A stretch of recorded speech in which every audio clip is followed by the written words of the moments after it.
ഇന്ന് മീക്കയുടെയും മാർത്തയുടെ vaccination day ആണ്. മാർത്തയ്ക്ക് നമ്മൾ ഇത്രയും നാളും പെയിൻലെസ് വാക്സിൻ പ്രൈവറ്റ് ഹോസ്പിറ്റലിൽ നിന്നാണ് എടുത്തുകൊണ്ടിരുന്നത്. മീക്കയുടെ ആയപ്പോൾ നമ്മൾ നാട്ടിലുള്ളത് കൊണ്ട് തന്നെ ഗവൺമെൻറ്റിൽ പോയപ്പോൾ എനിക്ക് നന്നായിട്ട് തോന്നിയേ.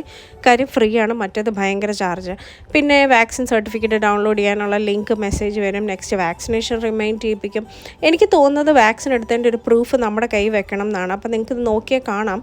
കർണാടകയിലായിരിക്കുമ്പം പ്രൈവറ്റ് ഹോസ്പിറ്റലിൽ ഡോക്ടർ ഈ വാക്സിൻ സ്റ്റിക്കർ എടുത്ത് ഒട്ടിക്കും, അതിൻ്റെ ബ്രാൻഡ് നെയിമും ഒക്കെ ഉണ്ട്. കേരളത്തിൽ ഞാൻ മീക്കയുടെ വാക്സിനേഷന് പോയി പ്രൈവറ്റ് ഹോസ്പിറ്റലിൽ സ്റ്റിക്കർ ചോദിച്ചപ്പോൾ എന്തോ വലിയ അപരാധം ചോദിച്ച പോലെ ആയിപ്പോയി.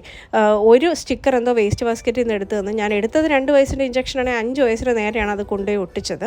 ഞാൻ എല്ലാ ഗവൺമെൻറ് വാക്സിനേഷനും എടുക്കാറുണ്ട്. പക്ഷേ നമ്മൾ പ്രൈവറ്റ് ഹോസ്പിറ്റലിലെയും ഗവൺമെൻറ് ഹോസ്പിറ്റലിലെയും കാർഡ് കമ്പയർ ചെയ്യുവാണെങ്കിൽ അറിയാം, കുറേ വാക്സിൻസ് ഗവൺമെൻറ്റിലില്ല, അത് പ്രൈവറ്റിലേ കിട്ടാറുള്ളൂ. ഞാൻ അതും എടുക്കാറുണ്ട്.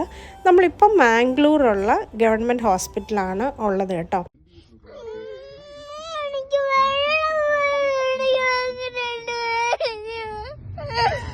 പെയിൻലെസ് വാക്സിനേഷൻ എടുക്കുമ്പോൾ ശരിക്കും പറഞ്ഞാൽ കൊച്ചുങ്ങൾക്ക് ഒരു കുഞ്ഞ് പനി വന്നാലായി, അങ്ങനെ വേദനയൊന്നുമില്ലേ. പക്ഷേ ഈ ഗവൺമെൻറ്റിലെ വാക്സിനേഷൻ്റെ ഒരു പ്രശ്നം എന്ന് പറയുന്നത് 3 ദിവസം കൊച്ചുങ്ങൾക്ക് അതിഭയങ്കര വേദനയും ഭയങ്കര പനിയുമായിരുന്നു കേട്ടോ.